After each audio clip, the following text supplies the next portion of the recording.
नमस्कार, मी पंजाब डक. आज आहे 4 ऑगस्ट 2026. आजच्या व्हिडिओमध्ये राज्यात परत एकदा मुसळधार पाऊस आणि काही ठिकाणी अतिमुसळधार पाऊस पडणार आहे त्याचा अंदाज ह्या व्हिडिओमध्ये देणारच आहे. पण त्या अगोदर काय करणार आहे, आज म्हणजे 4 ऑगस्ट पासून ते 7 ऑगस्टच्या दरम्यान राज्यात कुठं कुठं पाऊस पडणार, कसा पडणार आहे त्याचा अंदाज देणार आहे. तर राज्यात आज 4 ऑगस्ट, 5 आणि 6 ऑगस्टच्या दरम्यान या 3 दिवसामध्ये राज्यात विखुरलेल्या स्वरूपाचा पाऊस पडणार आहे. 22 मिनिटाचा, 10 मिनिटाचा, अर्ध्या तासाचा, 1 तासाचा असा पाऊस पडणार आहे, म्हणून हा अंदाज लक्षात घ्यायचा. सर्वप्रथम हा कुठं पाऊस पडणार आहे, जे भाग आतापासून पावसामध्ये वंचित होते, म्हणजे ज्या भागात अद्यापही पाऊस पडलेला नाही त्या भागात हे पाऊस पडणार आहे.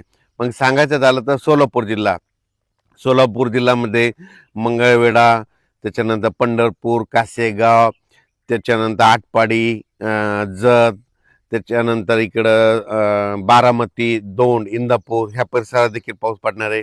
त्याच्यानंतर अहिल्यानगर जिल्ह्यात देखील पाऊस पडणार आहे.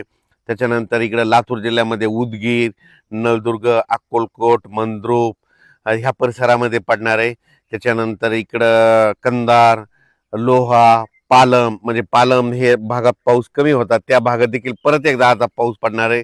त्याच्यानंतर परभणी जिल्हा, जालना जिल्हा, बीड जिल्हा ह्या 3 जिल्ह्यात देखील चांगला वेगवेगळ्या भागात पडणार आहे. सर्वदूर पडणार नाही, फक्त भाग बदलत पडणार आहे, म्हणून हा अंदाज लक्षात घ्यायचा.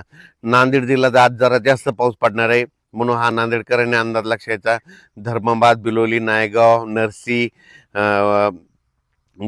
त्याच्यानंतर वसंतनगर त्या भागात देखील पाऊस पडणार आहे. त्याच्यानंतर इकडे यवतमाळ जिल्ह्यात देखील आहे, अमरावती जिल्ह्यात आहे, अकोला जिल्ह्यात आहे, वाशिमकडे आहे, हिंगोलीकडे आहे, अकोला जिल्हा, बुलढाणा जिल्हा, जालना जिल्हा, जळगाव जिल्हा, जळगाव जिल्हा, परभणी जिल्हा ह्या परिसरात काय होणार आहे, दुपारनंतर ऊन पडेल आणि दुपारपर्यंत ऊन पडेल, दुपारच्या नंतर लगेच जोराचा पाऊस सुरू होणार आहे, म्हणून हा अंदाज लक्षात.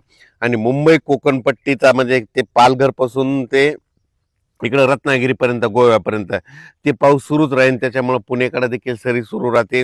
घाटमाथ्यावरला पाऊस आज जोर धरणार आहे, म्हणून हा अंदाज लक्षात घ्यायचा. मुंबईला देखील पाऊस सुरू होईल, नाशिकला देखील पाऊस येईल, संगमनेर, अकोलेकडे पडेल. त्याच्यानंतर नंदुरबार, धुळेकर, सरी येतील, काही ठिकाणी रिमझिम पाऊस येईल.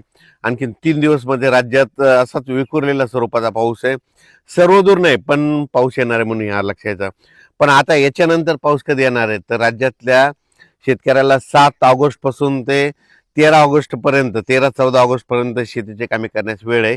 त्या 5-7 दिवसामध्ये तुम्ही शेतीची कामे करून घ्या, कारण की राज्यामध्ये 15 ऑगस्टला म्हणजे यावर्षी नागपंचमीला पाऊस येणार आहे, म्हणून हा अंदाज सर्व शेतकऱ्यांना लक्षात